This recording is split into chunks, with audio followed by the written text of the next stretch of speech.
की जय हो। गौड़साधीश महाराज की जय हो। गौ गंगा माता की जय हो। अपने गुरु माता पिता की जय हो। ध्रुवी बस्ती नगर की जय हो। नगर के सभी देवी देवताओं की जय हो। नमः पार्वती पते हर हर महादेव। शब्द राधे जय राधे राधे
संगीत में श्रीमद् भागवत की कथा का बहुत सुंदर व्यवस्था।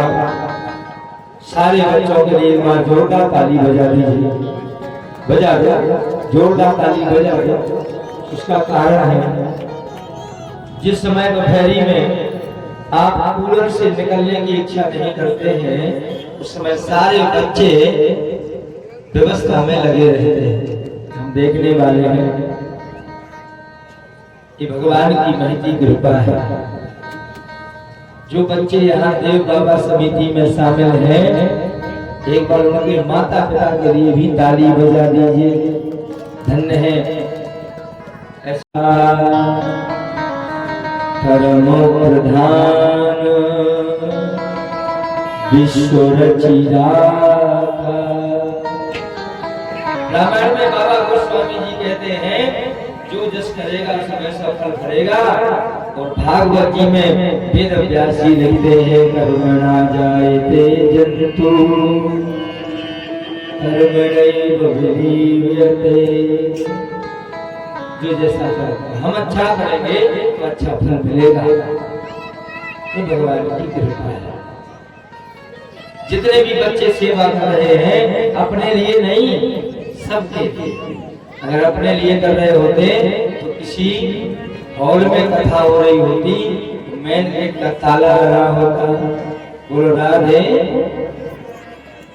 हमारा कहने का मतलब ये है, आप बुरा ना मानना, हम सब आपसे एक निवेदन कर रहे हैं समस्त ग्रामवासियों से, ये जो आयोजन होते हैं, जो कार्यक्रम हो रहा है, 5 कन्याओं का विवाह, भागवत की कथा, विशाल भंडारा, ये सारी व्यवस्थाएं, रात्रि में सुंदर राम जी की लीला, ये सब आप सबके कल्याण के लिए किया जा रहा है। तो कृपा करके इसमें व्यवस्था बनाएं। जिंदगी भर आपको अपने कूलर की हवा लेना है, अगर 7 दिन के लिए कूलर देव बाबा के कार्यक्रम की सेवा के लिए पहुंच जाएगा तो क्या कुछ बिगड़ेगा? बोलो राधे। दूसरी बात, बाबा के दरबार में किया हुआ व्यवहार भगवान कभी नहीं भूलते, इसलिए अगर आपके घर में 1 कूलर है, 2 कूलर है, अगर यहाँ रख दोगे सेवा में तो विश्वास है कि अगले साल तक 4 हो जाएंगे। बोलो सीताराम। केवल कूलर की ही बात नहीं है, आज हमने अपने प्यारे भैया पंकज तिवारी जी से थोड़ी सी चर्चा हुई और भी कई बच्चे साथ में थे, तो हमने कहा भैया इस आयोजन की जो डेट है वो मई और जून में जो होती है, अगर इस आयोजन की डेट दिसंबर में होना शुरू हो जाए तो बहुत आनंद बरसेगा। व्यवस्था बनाइए। हम तो वचनबद्ध हैं, जब तक ये जीवन शरीर में प्राण रहेंगे तब तक देव बाबा की इस धाम की, इस पावन धर्मी गांव की सेवा हम करते रहेंगे। लेकिन फिर भी हमें देखना है, विचार करना है कि कहीं कोई कमी ना हो, ये बड़ी विनती है। बोलिए वृंदावन बिहारी लाल जय हो। 88,000 ऋषियों को श्री सूत जी महाराज जी कथा सुना रहे हैं, सत्संग कर रहे हैं। सूत जी ने कहा, ऋषियों भगवान की कथा बड़े भाग्य से प्राप्त होती है, ये भागवत की कथा बड़ी दिव्य है, भगवान की कथा बड़ी मुश्किल में, बड़े भाग्य से प्राप्त होती है। ये बात हम नहीं कह रहे कि आपको खुश करने के लिए कह रहे हो ना, वेद व्यास जी ने लिखा है, भाग्योदयेन बहु जन्मो समर्जितेन शत शतम् च लभते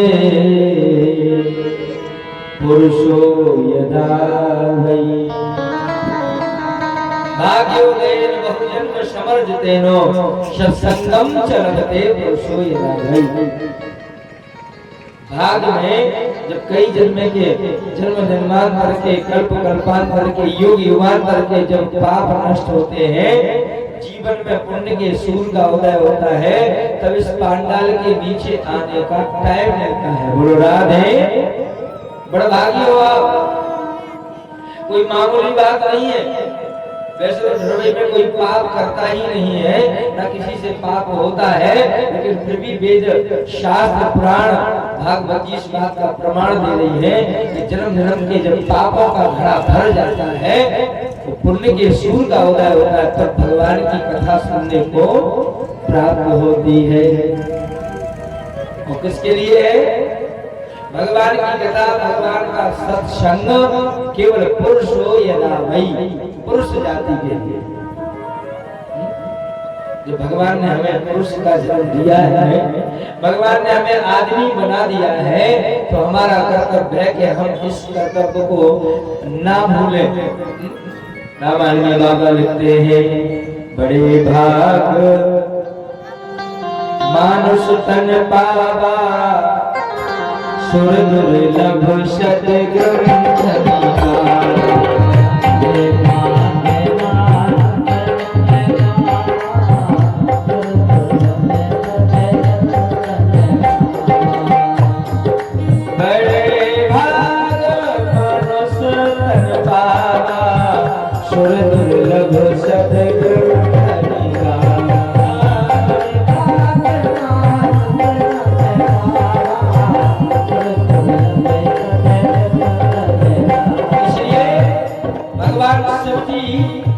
माता पार्वती जी से कह रहे हैं, क्या कह रहे हैं? उमा कहो में अनुभव अपना, सत हरि भजन जगत सब सपना।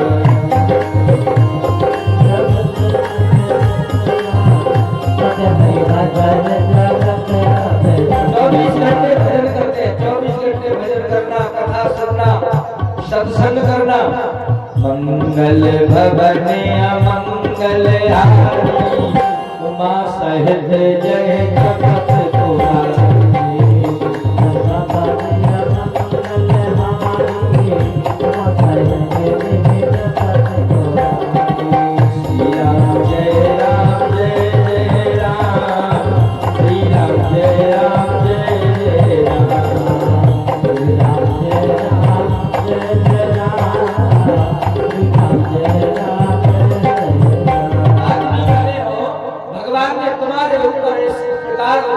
किया है कि तुम इस एक जिंदगी तो क्या हजारों जिंदगी में भी भगवान का एहसान चुका नहीं पाओगे। ये जो हमारी आत्मा है ना, ये 84 लाख योनियां बनाई है भगवान ने, उसमें भटकती रहती है, कभी घोड़े के रूप में, कभी कुत्ते के रूप में, कभी बैल के रूप में, कभी किसी पक्षी के पशु के रूप में भटकती है। सबसे अच्छा जीवन है मनुष्य का। तो मेरे भाई बहनों, इतने बड़े भाग से जब मनुष्य का शरीर भगवान ने दिया है तो इसका सदुपयोग करना चाहिए कि नहीं? गुरु राधे। केवल खाने पीने में लगे रहोगे फिर क्या होगा? सूत जी कहते हैं, ऋषियों सुनो, हमें आदमी बन जाना चाहिए। एक व्यक्ति एक बाबूजी दरवाजे पर बैठे थे, ऐसी गर्मियों का दिन था, तो पहुंच गया। बोले बाबूजी, प्यास के मारे गला सूख रहा है, आप कृपा करो थोड़ा एक गिलास पानी पिला दो। बाबूजी बड़े अभिमानी, बोले भैया 2 मिनट बैठो, कोई आदमी आ जाएगा तो हम पानी पिलवाए देंगे। 2 मिनट तक बेचारा बैठा रहा। अब गर्मियों में जब प्यास लगती है तो बहुत गला सूखता है। 2 मिनट बाद उसने फिर कहा, बाबूजी अब कृपा कर दो, जल्दी पिला दो, प्राण निकलने वाले हैं। अरे मैंने बोला ना कोई आदमी आ जाएगा सो पानी पिला देंगे। 2-4 मिनट बाद फिर उस भक्त ने कहा, बाबूजी अब तो मर ही जाएंगे अगर पानी नहीं पिलाओगे। बाबूजी ने कहा, मैंने बोला कि कोई आदमी आ जाएगा सो पानी पिला देंगे। उसने बहुत अच्छा जवाब दिया, गौर करने की बात है। उसने कहा, बाबूजी 2 मिनट के लाने आप ही आदमी बन जाओ, 2 मिनट के लिए आप ही आदमी बन जाओ। आप राक्षस बने, ढोर बने बैठे हो, 2 मिनट के लिए आप आदमी बन जाओगे तो पानी पिला दोगे हमें, हम बच जाएंगे। बोलो राधे। कहने का तात्पर्य क्या है? जीवन में मनुष्य का शरीर बड़े भाग्य से। हमने संत के मुंह से सुना था कि जब तक जीवन में व्यक्ति का विवाह नहीं होता, शादी नहीं होती, तब तक होता है वो आदमी। क्या होता है? आदमी। तो जब विवाह हो जाता तो फिर वो पशु बन जाता है, पशु। बुंदेलखंड की भाषा में ढोर। बोलो राधे, बोलो एक बार अपने मुंह से ढोर। पूजा महाराज जी ऐसा क्यों बोल रहा है? शादी के बाद व्यक्ति ढोर क्यों, पशु क्यों बन जाता है? बोले आदमी के होते हैं 2 पाँव। कितने पाँव होते हैं? पैर 2। जब विवाह हो जाता है तो पत्नी जुड़ जाती है उससे, तो पत्नी के 2 पैर, क्योंकि पूरी जिम्मेदारी पति की होती है, 2 पैर पत्नी की। काम ना है। जब तक मित्र के पास पैसा है, धन है, दौलत है, तब तक तो साथ में रहा। जब मित्र दुखी हो गया सो नमस्कार कर ली। ऐसे मित्र के मर जाने पर रोना नहीं चाहिए।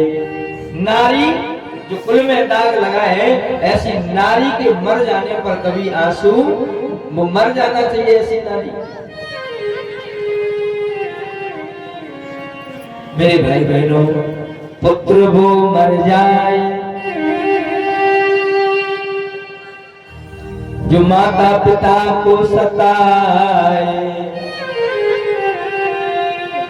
ऊंट वो मर जाए जो समय पे दौड़ ना लगाए।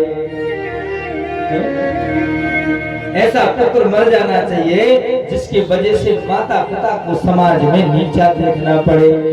ऐसे पुत्र को जिंदा रहने का अधिकार नहीं है, मर जाना। सूत जी कहते ऋषियों, ऊंट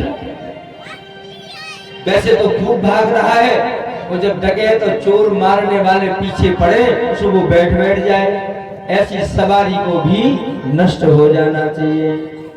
मेरे भाई बहनों, इसलिए जीवन में हर समय दुखी नहीं होना चाहिए। पुत्र एक हो, आज्ञाकारी हो, बस। श्रवण कुमार की कथा आप सबने सुनी है कि नहीं? श्रवण कुमार कभी किसी को वेतन नहीं देते हैं कि तुम हमारा नाम लेना या हमारा नाम लेकर के अच्छे पुत्र की प्रशंसा में मिसाल बने, कभी नहीं कहते। लेकिन फिर भी घर घर में जब बच्चे बिगड़ जाते हैं तो कभी कभी माता पिता श्रवण कुमार की आन देते हैं। भूल गए श्रवण कुमार की कथा सुनी, अपने दोनों माता पिता की कितनी सेवा करता था। है मेरे भाई बहनों, ऐसे आचरण पुत्र के अंदर हो, ऐसा एक ही पुत्र हो वो बहुत है। बोलो राधे। माता भक्ति ने कहा, महाराज ये दोनों पुत्र हैं, इनने हमें 4 धाम करने का मन में संकल्प लिया। 4 धाम कराने जा रहे थे तो सब जगह गए, लेकिन जैसे वृंदावन में आए तो हम तो बूढ़े से जवान हो गए और दोनों बच्चे जवान से बूढ़े हो गए। अब बूढ़े हो गए कोई बात नहीं, लेकिन अचेत अवस्था में पड़े हैं, बेहोश हो गए। अब हमारे अंदर इतनी ताकत नहीं है कि हम अपने दोनों बच्चों को लेकर के यहाँ से जा सके। बस महाराज आपसे निवेदन है, हमारे दोनों बच्चों की मूर्छा, बेहोशी दूर कर दीजिए। क्या कर सकते हो? नारद जी को यहाँ अभिमान आ गया। अरे देवी, तुमने हमें ढंग से पहचाना नहीं, हम देवर्षि नारद हैं, हम मरे को जिंदा कर सकते हैं, तुम तो कह रही हो कि मूर्छा दूर कर दो। अच्छा महाराज, बड़ी कृपा की ठाकुर जी ने, जल्दी कर दो। हम तो कान पकड़ रहे, एक बार हमारे बच्चे अच्छे हो जाए, हम तो कभी वृंदावन बच्चों को लेकर आएंगे ही नहीं। बोलो राधे। उस दिन से जब नारद जी ने बच्चों को अच्छा किया, उस दिन से ज्ञान और वैराग्य का वृंदावन में कोई काम नहीं रहा। वहाँ वृंदावन में तो कोने कोने से आप नजर डाल करके देखिए, हर जगह भक्ति महारानी एकदम विवाह अवस्था में नाच रही है, नृत्य कर रही है। चाहे जितना नास्तिक व्यक्ति हो, चाहे जितना नास्तिक हो, अगर वृंदावन की भूमि पर पैर रख देता है तो नास्तिक से आस्तिक बनने में समय नहीं लगता और ठुमका लगा करके नाचने लगता है। बोलो वृंदावन धाम की जय हो। ऐसा वृंदावन धाम। यहाँ कितने लोग बैठे हैं जो वृंदावन गए होंगे? हाथ उठा करके बताओ। जय हो। जो गए होंगे उनके हृदय से पूछिए कि वृंदावन में कैसा लगता है। कोने कोने में भक्ति नाच रही है, राधे राधे बोलो तो वृंदावन की गलियों में डोलो। आइए 2 लाइनें वृंदावन के लिए हो जाए, ताली सेवा करते हुए। हाथ तो बहुत अच्छे से उठा दिया। अब देखना है कि जो वृंदावन जाता है वो वृंदावन का नाम सुनते ही नाचने लगता है, और फिर भजन हो जाए, फिर क्या कहना है? बोलो राधे। आली मोहे लागे वृंदावन को, आली मोहे लागे वृंदावन को। भैया भैया, महाराज जी से कोई प्राणी है क्या? रंजिश है पुरानी। लागे वृंदावन को रामा,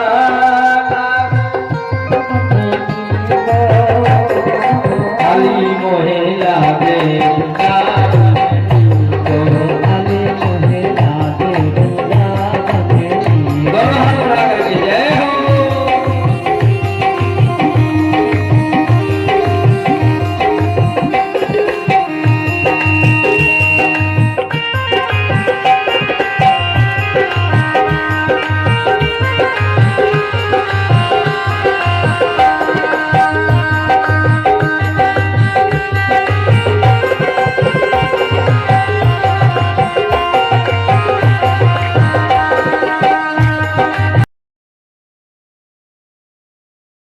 जो वृंदावन जाता है वो वृंदावन का नाम सुनते ही नाचने लगता है, और फिर भजन हो जाए, फिर क्या कहना है?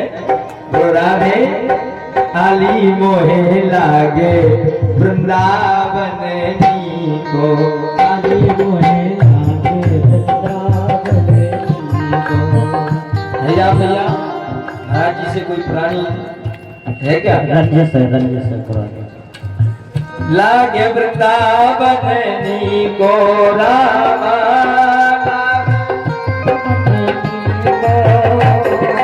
आली मोहे लागे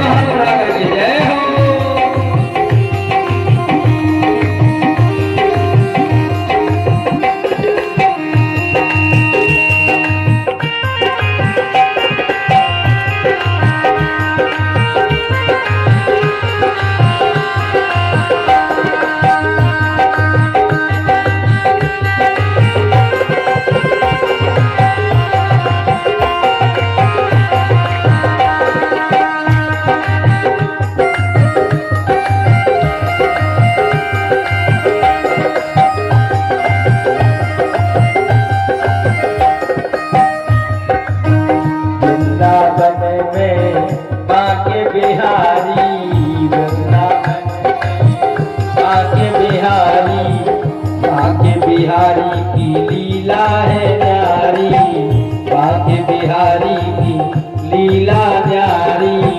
शब्द सुनत मुरली को रामा, शब्द सुनत मुरली को रामा, शब्द सुनत मुरली को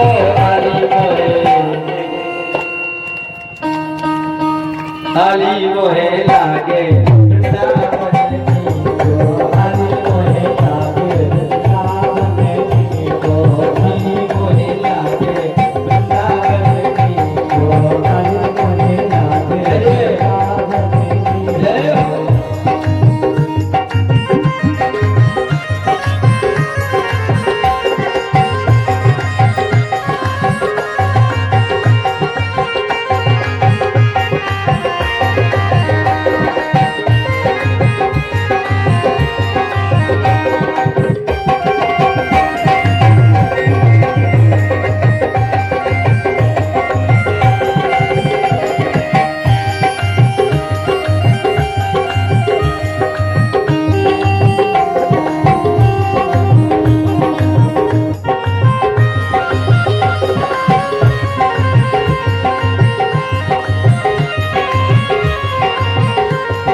दूर दूर से भक्तों का आगमन होता है। सिंदूर सागर गढ़पुरा से तिवारी जी का आगमन हुआ है। जोरदार ताली बजा दें। ये हम सबके लिए सौभाग्य का विषय है। अच्छे अच्छे संत महात्माओं का दर्शन कंटिन्यू होता रहता है। सुबह झांसी से शिष्यों का आगमन हुआ था। कथा के लिए उन्होंने सोचा कि 2 बजे से कथा है, बेचारे 2 बजे आ गए थे, लेकिन कथा तो 6 बजे से हो रही है। बोलो राधे। क्योंकि 5 बजे भी इतनी धूप रहती है, किसी का मन नहीं होता निकलने का। हम सबका स्वागत करते हैं। दोनों हाथ उठा करके आली मोहे लागे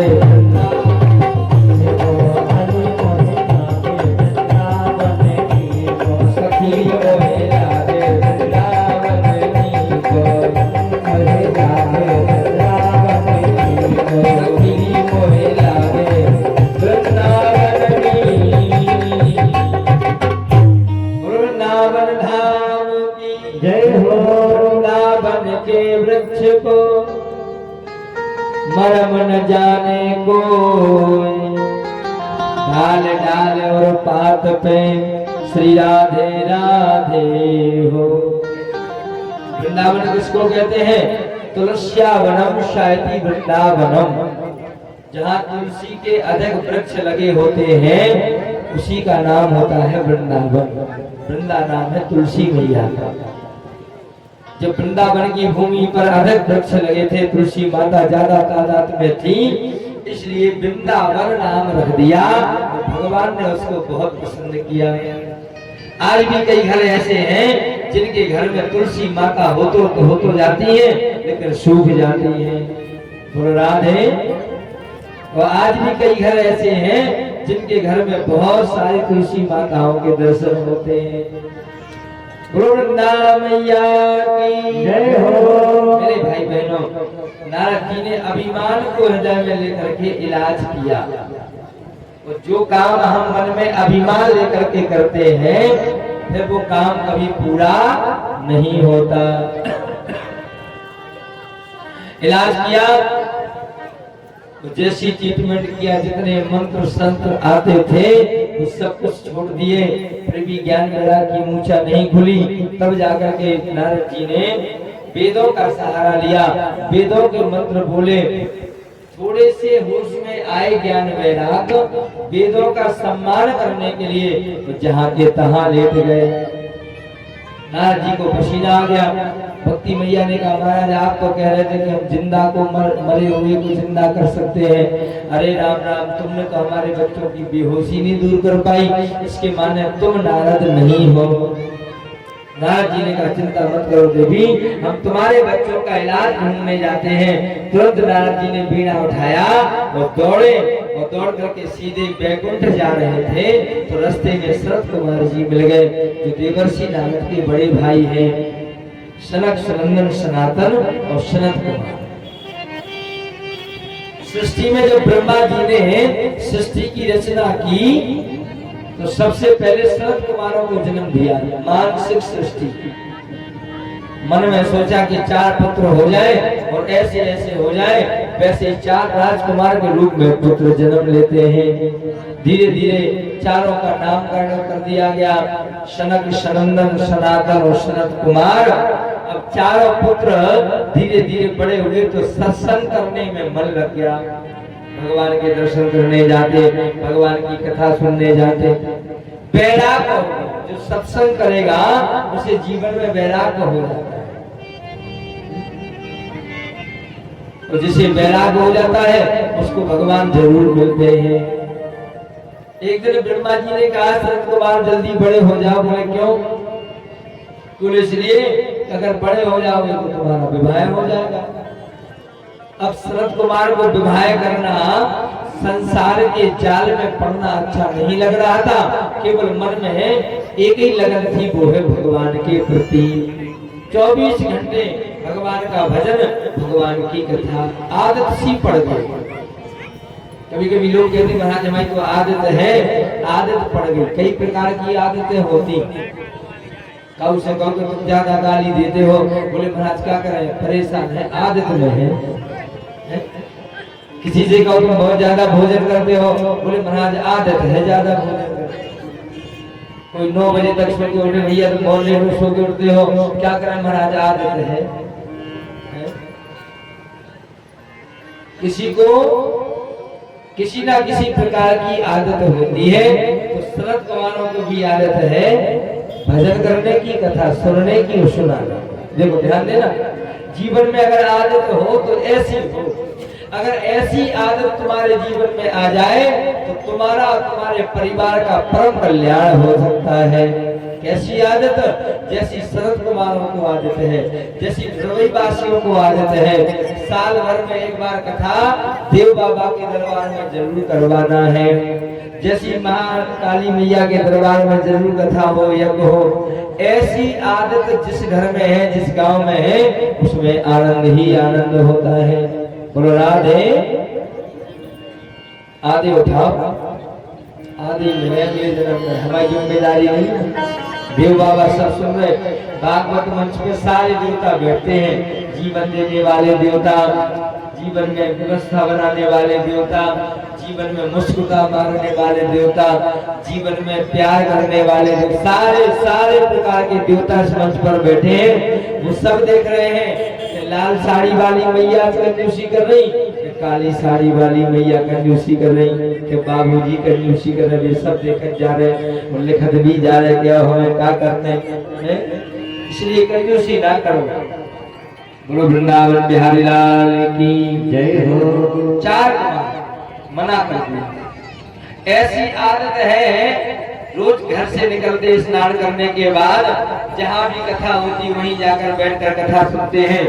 किसी दिन कथा सुनाने वाला कोई व्यास नहीं मिलता। देखो जीवन में कथा सुनने के लिए भगवान के यज्ञ के दर्शन करने के लिए, धर्म के काम के लिए कभी गुरुआ की आवश्यकता नहीं होना चाहिए। संसार के लोग कहते पहले हमें गुरुआ देंगे राजा साहब, तब हम कथा सुनने जाएंगे। जब कक्का जी गुरुआ दे, कमेटी वाले गुरुआ दे, तब कथा सुनेंगे। अरे राम राम, ऐसा तो गलत है। संत कुमारों को ऐसा कुछ भी नहीं लगता। कोई बुलवा दे, निमंत्रण दे या ना दे, उनका तो मन है सत्संग करने का। सुबह से निकल के सत्संग में पहुंचते हैं। मेरे भाई बहनों, अगर कथा सुनाने वाला मिलता तो कथा सुनते हैं, कथा सुनाने वाला नहीं मिलता, कोई सुनने वाला मिल जाए तो 4 लोगों को बिठा के कथा सुनाने लगते हैं। किसी दिन ऐसा होता कि ना सुनने वाला ना सुनाने वाला मिलता, तो 4 भाइयों में से एक भैया वक्ता बन जाते, 3 भैया सामने बैठ करके कथा सुनने लगते। चाहे जैसे आश्रम मंदिर में जाकर के कथा और सत्संग शुरू हो जाता है। बोलो भगवत भगवान की जय। शास्त्रों में लिखा, पुराणों में लिखा और हमारे संसार के कवियों ने भी लिखा है, जिसको जीवन में मिला सत्संग है, उसे हर घड़ी आनंद ही आनंद। बोलो बोलो इस लाइन को मुझे। ऐसा नहीं लिखा कि जिसको जीवन में मिला रुपया पैसा है, लिखा है ऐसा? नहीं लिखा। एक ही चीज लिखा, ऐसा भी लिखा कि जिसको जीवन में मिला हलवा पूरी है, नहीं लिखा। एक चीज लिखी कि जिसको जीवन में मिला सत्संग है, उसे हर घड़ी, 1-2 घड़ी में नहीं, उसे हर घड़ी आनंद ही आनंद है। इसलिए जीवन में सत्संग से प्रेम, सत्संग मिल रहा है। सर्व कुमार भाई है, नारद जी के बड़े भैया हैं। जब सृष्टि में सर्व कुमारों ने सृष्टि आगे नहीं बढ़ा पाई, तब सप्त ऋषियों को जन्म दिया, और भी ऋषियों संत महात्माओं को जन्म दिया, देवर्षि नारद जी को जन्म दिया। जब किसी से सृष्टि आगे नहीं बढ़ी, तब दाहिने अंग से महाराज मनु को प्रकट किया ब्रह्मा जी ने, मनु महाराज जी को। बोलो मनु महाराज जी की जय हो। बाएं हाथ से मैया सतरूपा जी को प्रकट किया। बोलो सतरूपा मैया की जय हो। अभी मनु और सतरूपा से ही सृष्टि का प्रादुर्भाव है। हम अब संसार में जितनी संतानें हैं, ये सारी संतानें कश्यप गोत्र में आती है। वैसे तो गोत्र अलग बट गए, बंटवारा हो गया, और बंटवारा तो बहुत जल्दी होता है। जैसी बात घूंघट वाली घर में आती है और 3 बार खड़ी हो जाती है बकरी में। बोलो राधे। हम ध्रुवे की बात नहीं कर रहे, यहाँ तो ऐसा कभी नहीं होता, हम तो बाहर की बता रहे हैं। बोलो सीताराम। बंटवारा तो बहुत जल्दी होता है महाराज। ऐसा बंटवारा लोग करवा देते हैं, जिस माँ ने 9 महीने गर्भ में रखा, पीड़ा को सहन किया, भूखी रही, प्यासी रही, तुम्हें पाल पोस करके बड़ा किया, एक दिन उस माँ को भी लोग ठुकरा देते हैं, बंटवारा कर देते हैं, बांट देते हैं। इतना बड़ा घर बनाया, इतना बड़ा साम्राज्य बनाया, और इतने बड़े घर में बूढ़े माता पिता को रहने के लिए जगह नहीं मिलती है। ऐसा हो रहा है। उनके लिए अनाथालय खुले हैं, वृद्ध माता पिता को लोग अनाथालय में छोड़ाते। किसके कहने से? बोलो किसके कहने से? शर्म आ रही है बोलने में। सब जानते ये गलत है, ऐसा नहीं होना चाहिए। बंटवारा तो हो, लेकिन उचित हो, समय पे हो तो अच्छा लगता है। और बंटवारा समय के पहले हो जाए फिर तो गलत है। और जिन्हें बंटवारा किया, समझ लो कि उसकी सारी शक्ति चली जाती है। हमारे उदाहरण बहुत है। सारी लाठी 10 लाठियों को इकट्ठा करो, फिर तोड़ो तो नहीं टूटेगी, और अकेली 1 लाठी को तोड़ोगे तो जल्दी टूट जाएगी। जब तक एकता रहेगी तब तक संसार की हिम्मत नहीं पड़ेगी तुम्हें तोड़ने की। और जब तुम भाई को भाई से अलग कर दोगे, बंटवारा कर दोगे, तो सीताराम हो जाएगी, तो कोई भी तुम्हारे ऊपर हावी हो सकता है। एक बार एक हंसने वाली बात है। एक बार एक गुरु के 2 चेला थे। जब 2 चेला थे तो एक दिन झगड़ा हो गया चेलों के बीच में। झगड़ा हो गया तो बंटवारा कर दो। एक चेला ने कहा, गुरु आप हमारे हो, हम सेवा करेंगे, अगर उसने हाथ लगा दिया तो उसे हम गोली मार देंगे। अब गुरुजी ने सोचा कि चेला आपस में मर ना जाए, तो गुरुजी ने दिमाग लगाया, बोले भैया एक काम करो, दोनों चेलों को बुलाया, बोले काम करो, आधा तुम ले लो आधा तुम ले लो हमें। गुरुजी ने अपने शिष्यों से कहा कि आधा अंग तुम्हारा आधा दूसरे चेला का। बोले गुरुजी समझ में नहीं आई। बोले दाहिना पैर दाहिना हाथ दाहिनी कमर दाहिना सिर एक चेला का, बाएं अंग दूसरे चेला का, तुम अपने अंग की सेवा करो तुम अपने अंग की सेवा करो। बोले जैसे ही अब बंटवारा हो गया। अब रोज चेला आए, एक सुबह आया एक शाम के, सुबह आए सो अपने दाहिने अंग की सेवा करके चला जाए। अब बाएं अंग में बाएं पैर में चाहे जितना गुरुजी को दर्द हो रहा हो, दाहिने हाथ अंग वाला छुए ना, बोले उसका है हो गया बंटवारा। एक दिन की बात, दाहिने अंग वाला सेवा कर रहा था, धोखे से लाठी बगल में लाठी टिकी थी, वो लाठी गुरुजी के पैर पे गिरी। कौन से पैर पे? बाएं पैर पे। वो जब लाठी गिरी तो वो इतनी चोट लगी कि खून आ गया, रक्त निकल गया। गुरुजी को दर्द हुआ, लेकिन दाहिने पैर वाले ने बाएं पैर को ना तो मलहम लगाई, ऐसी खून बहता रहा चला गया। शाम को आया बाएं पैर वाला चेला, और जैसे उसने सेवा करना शुरू की सो गुरुजी के पैर में रक्त बह रहा था। अरे गुरुजी ये क्या हो गया, ये कैसे हो गया? अरे बोले वो सेवा कर रहा था सो लाठी लगी तो खून आ गया। अरे उसकी इतनी औकात इतनी हिम्मत के हमारे अंग में घाव बना दिया, अभी सुधारते हैं। सोचने उठाइए कुल्हाड़ी, बोलो सीताराम। उसने हमारे अंग में इतना सा घाव किया, उसने 2-3 कुल्हाड़ियां के बैट मारे, मुदाई जो भी कहते पीछे से मारा, तो गुरुजी को पूरा दाहिना अंग सूझ के हरोलीलो पर चला गया क्रोध में। गुरुजी चिल्ला रहा, पूरी रात सुबह आया वो दाहिने हाथ वाला, और जैसी सुबह आया उसने देखा हाय भगवान गुरुदेव ये क्या हो गया, तुम्हारा तो पूरा दाहिना अंग हरोलीलो पड़ गया, पड़ा हुआ है। तो गुरुजी रोते रोते बोले भैया तुमसे लाठी गिरी से उसने उसके पैर पर, तो उसने देखा कि घाव बना है, तुमने घाव बनाया, उसने जाने के लाठी मारी।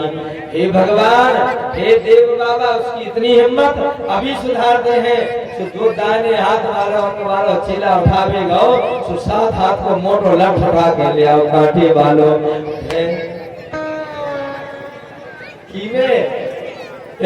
गुरु राधे किसमें मारा? गुरुजी के बाएं पैर में, बाएं पीठ में, बाएं सिर में महाराज। गुरुजी खून से लथपथ हो गए, चिल्लाने लगे। शाम को चेला आया, कहने का तात्पर्य क्या है? गुरुजी बोले तुम लोगों ने अच्छा बंटवारा किया, तुम मान रहे हो एक दूसरे के जिद में, और दर्द हमें हो रहा है। अब ऐसा बंटवारा करना चाहिए, बोलो राधे, ऐसा बंटवारा। हमें लगता है साल भर में तुम लोगों की राधे रानी से लड़ाई तो नहीं होगी, झगड़ा है, इसलिए तो बोल नहीं रहे, या तो मंच ज्यादा ऊंचा हो गया। बोलो राधे हर हर महादेव। आज सूर्य जी कहते हैं ऋषियों, देवर्षि नारद जी को सनत कुमार जी मिले। सनत कुमार जी ने तुरंत ही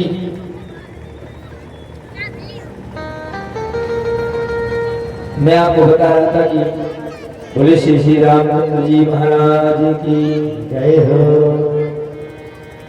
मैं आपको बता रहा था जीवन में बंटवारा नहीं करना चाहिए। संसार में हम लोगों का बंटवारा हो गया है। वैसे हम सब संतानें हैं अयोध्या वासी श्री मनु महाराज जी की, बोलो मनु महाराज जी महाराज की जय हो। कश्यप गोत्र है हम सबका, अब अलग अलग गोत्र हो गया। इधर संत कुमारों को नारद जी मिले। नारद जी ने पूछा, नारद जी से संत कुमारों ने पूछा कि कहाँ भाग रहे हो, इतने आगोश में आकर के कहाँ भाग रहे हो? कथम ब्रह्मण दीन मुखा चिंता तुरो भवा तुरतम गम्यते गोत्रो उतश्चागमनम तवा। हे नारद, तुम तो हमेशा मस्ती में चलने वाले हो, आज इतने जल्दी जल्दी कहाँ भाग रहे हो? क्या बात है? बीड़ा बजाना बंद है, भजन नहीं कर रहे हो, चेहरा पे मुस्कुराहट भी नहीं है, सामने वाले का चेहरा देख करके पता चलता है कि दिल में दर्द है कि प्रसन्नता है। कहाँ भाग रहा है? नारद जी ने आवाज सुनी, रुके, बड़े भैया के पास में प्रणाम किया, अपनी सारी कहानी बता दी। देवर्षि नारद जी से शब्द कुमारों ने कहा, नारद तुमने ज्ञान वैराग्य को श्रीमद् भागवत जी का श्रवण पान नहीं कराया। अगर भागवत जी सुना देते तो मूर्छा खुल जाती। नारद जी हंसने लगे, बोले भैया हमने जब वेदों को सुना दिया, उन्हीं वेदों से भागवत जी का प्रादुर्भाव हुआ है। जब वेदों के सुनाने से मूर्छा नहीं खुली तो भागवत जी के सुनाने से कैसे खुल सकती? ये भैया तुमने कहीं गांजा तो नहीं पी लिया? बोले नहीं। तब शरतबाजी समझाना, जीवन में जल्दी जल्दी कोई क्रोध आकर के बात नहीं बिगाड़ना चाहिए, समझना चाहिए और समझाना चाहिए। संत कुमारों ने कहा, नारद ये बताओ दूध और दही और घी इसमें कितना फर्क है? बोले बहुत फर्क है।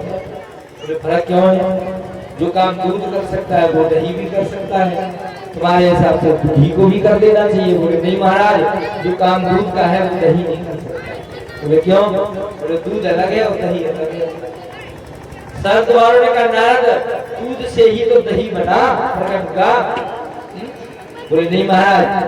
अच्छा ना आगे बताओ, मंदिर में दीपक जलाते हो? बोले हाँ, कैसे जलाते? बोले घी डालकर तेल डालकर दीपक की बाती बनाकर जला देते। बोले अब तुम कभी मंदिर में दीपक जलाना तो घी नहीं डालना। बोले फिर 100 ग्राम दूध डाल करके दीपक जलाना। बोले महाराज दूध से दीपक नहीं जलने वाला। बोले क्यों? अरे उसी दूध से तो घी बना है। बोले नहीं महाराज, सबका अलग अलग काम है। सब कुमारों ने कहा, नारद बस यही तो बात है कि जो काम वेदों का है वो शास्त्र नहीं कर सकते, जो पुराणों का है वो वेद नहीं कर सकते हैं। नारद जी को समझ में आ गया। नारद जी ने कहा, महाराज हमें समझ में आ गया। जो समझ में आ गया तो जाओ तो जल्दी से श्रीमद् भागवत की कथा सुनवाओ। बोले महाराज कथा कब और कैसे होना चाहिए, कितना खर्च आता है, सारी प्रक्रिया बताई, सारा नियम बताया। बोले किसी अच्छे ब्राह्मण को बुला करके कथा करवाओ। तुम प्रतिनिधि यजमान बनना और संकल्प ज्ञान वैराग्य भक्ति के नाम का करना। तब जाकर के देवर्षि नारद जी ने हाथ जोड़े, कहा प्रभु आपसे अच्छा व्यास हमें और कहाँ मिलेगा, आप ही व्यास बन जाओ, चलो। तब देवर्षि नारद जी ने शरद कुमारों को लिवाया। अब जिसको आदत है कथा सुनने की, सत्संग करने की, वो तो एक ही सेकंड में तैयार हो जाएगा। बोलो राधे, हो जाएगा कि नहीं? तुरंत शरद कुमार जी तैयार हुए, नारद जी के साथ हरिद्वार में पहुंचे। हरिद्वार में मां गंगा की बालू का मंच बनाया, उस पर विद्यमान हुए 4 राजकुमार श्री शरद कुमार जी महाराज प्रतिनिधि यजमान नारद जी बने। संकल्प ज्ञान वैराग्य भक्ति के नाम का बोला गया। संकल्प बोलने के बाद जैसे ही कथा का शुभारंभ हुआ और पहले श्लोक का गायन किया, शरद कुमारों ने पहले श्लोक का गायन कर ही रहे थे, इतने ही में भागवत जी की कृपा पीछे से आवाज आई। किसके पीछे से? यजमान नारद जी के पीछे से। बोलो भागवत भगवान की जय हो।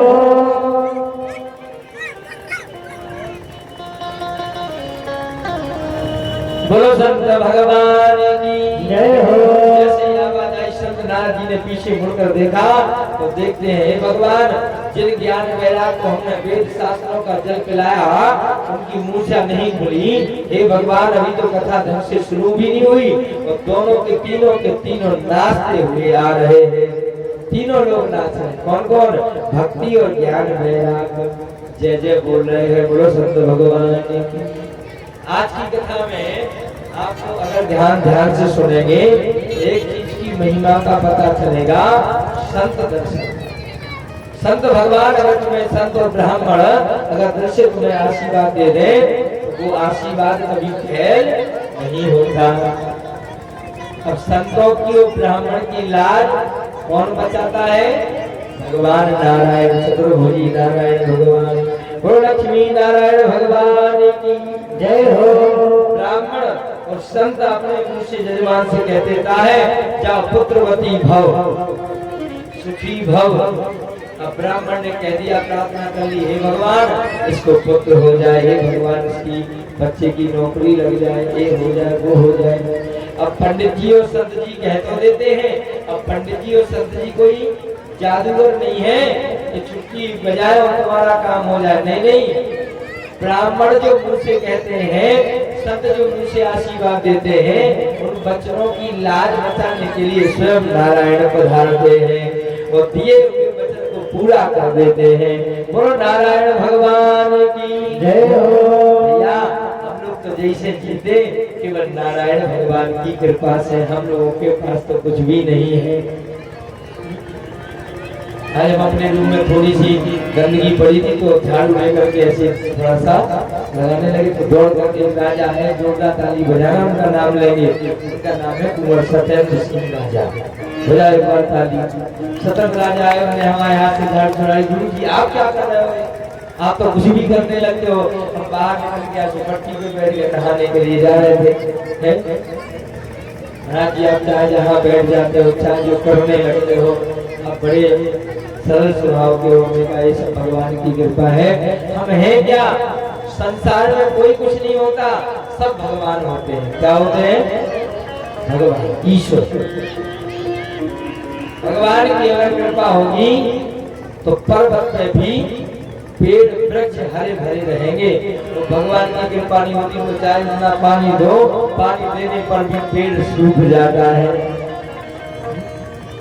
इसलिए भगवान के सहारे जो चलते हैं उनका दिया पर्वत पर भी जलता है।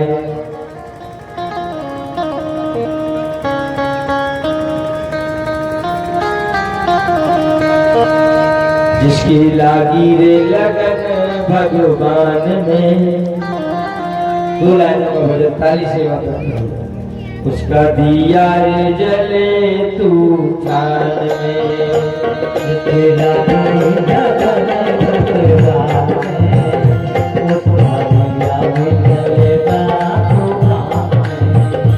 जिसकी लागी रे लगन भगवान में, उसका दिया रे जले तूफान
तुम्हारी जल्दी इच्छा पूरी होगी, ज्ञान विराग का दुख दूर हो गया।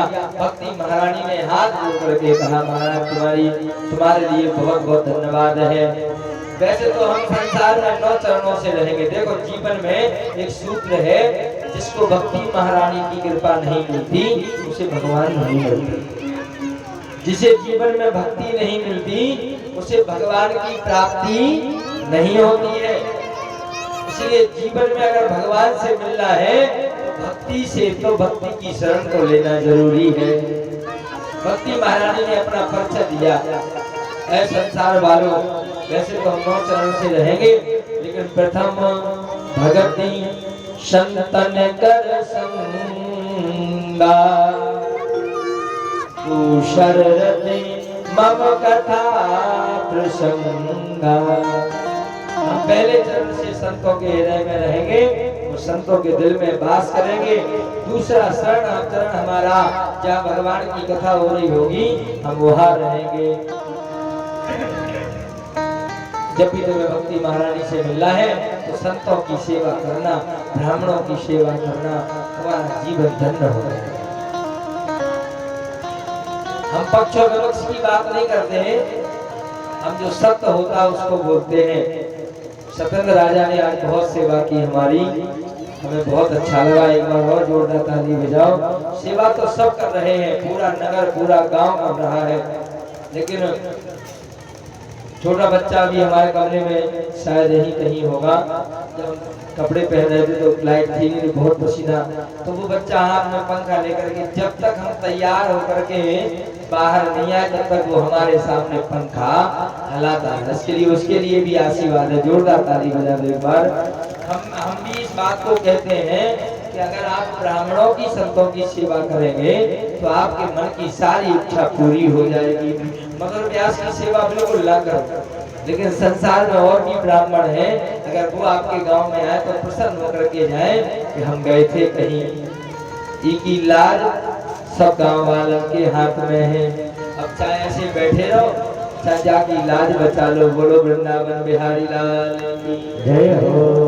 बहुत कुछ कह देते हैं, बुरा नहीं मानना। आज भक्ति ज्ञान वैराग्य का उद्धार देकर के नारद जी के मन का अभिमान बहता चला गया। भागवत जी की बार बार जय जयकार होने लगे।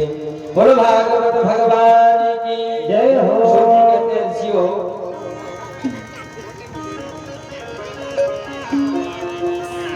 भागवत जी महाराज, भागवत की वो दिव्य कथा है। मूर्छा वाले का उद्धार तो हो ही जाता है, मूर्छा तो दूर हो ही जाती है। अगर मरने के बाद आत्मा प्रेत बन जाती है, भूत बन जाती है, वो भी अगर आकर के भागवत जी की कथा शरण ले लेती है, कथा सुनती है, तो उन प्रेतों का, उन भूतों का भी उद्धार हो जाता है। सूत जी ने कहा, ऋषि बोले महाराज ऐसा कभी हुआ? बोले हाँ। बोले कब? बोले आइए तुम्हें एक इतिहास सुनाते हैं भागवत जी का। मेरे भाई बहनों, आप लोग भी ध्यान से सुनना। एक बहुत प्यारी पुरानी कथा है जो वेद व्यास जी ने भागवत जी में दर्शाई है। अत्रते कीतस्यामो इतिहासं पुरातनम् यस्य श्रवण मात्रेण पापहानि प्रजापते। जिस इतिहास को हम आपको सुना रहे हैं, सूत जी कहते हैं ऋषियों, इस कथा को सुनने मात्र से सारे पापों का विनाश हो जाता है, सारे पाप नष्ट हो जाते हैं। वासियों, वैसे तो कोई पाप करता नहीं है, फिर भी जाने अनजाने में पाप हो जाता है, तो उन पापों का भी सर्वनाश कर देता है ये इतिहास जिसको अब सूत जी सुना रहे हैं। वो यही इतिहास हम आपको सुनाने की कोशिश कर रहे हैं। तुंगभद्रा तटे पूर्वम भूत पत्निना मुक्तमं यत्र वर्णा सुधर्मेण शत शत कर्म तत्परा।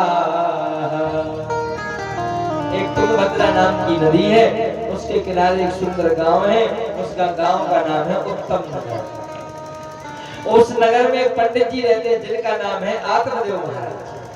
आत्मदेव, आत्म सादेव इति आत्मदेव, जिनकी आत्मा में देवता वास करते हैं उसको आत्मदेव कहते हैं। या जिसकी आत्मा देवताओं के समान बन जाए, दयालु कृपालु, उसको भी आत्मदेव कह सकते हैं। आप जो पंडित जी हैं, सुंदर तिलक लगाते हैं, वर्ण आश्रम धर्म का पालन करते हैं, 3 टाइम की संध्या करते हैं गायत्री मंत्र की। एक पंडितानी भी है पंडित जी की, एक पंडितानी जिनका नाम है धुंधली भाई। क्या नाम है? धुंधली। धुंधली का मतलब है जिसके जीवन में अंधेरा हो, जिसकी बुद्धि नष्ट हो जाए, जो राक्षस प्रवृत्ति के बन जाए उसको धुंधली कह सकते हैं। जो जिंदगी में सबको परेशान कर दे उस नारी को धुंधली कह सकते हैं। जो हमेशा दूसरे का बुरा सोचे उसको धुंधली कह सकते हैं, उसका नाम है धुंधली। अब पहले जैसा नाम होता था वैसे काम होता था। अब आज के जमाने में जैसा नाम है वैसा काम नहीं है, और जैसा काम है वैसा नाम नहीं है। नाम है दयालु, वो दिन भर लठ है बुरो रात है। एक जने चले आए रास्ते में, एक 10 किलो को वजन ले, 10 किलो चना, 10 कदम चल में फिर रुक जाए। पूछा भैया जी कौन जा रहे हैं? बोले जी बलवान सिंह जा रहे हैं। वाह, नाम है बलवान सिंह और 10 किलो चना में पसीना कर रहा हूँ, बोलो रात है। एक जन के दरवाजे पे देखा कि 10-12 बाली बच्चा खेल रहे थे, एक दर्जन।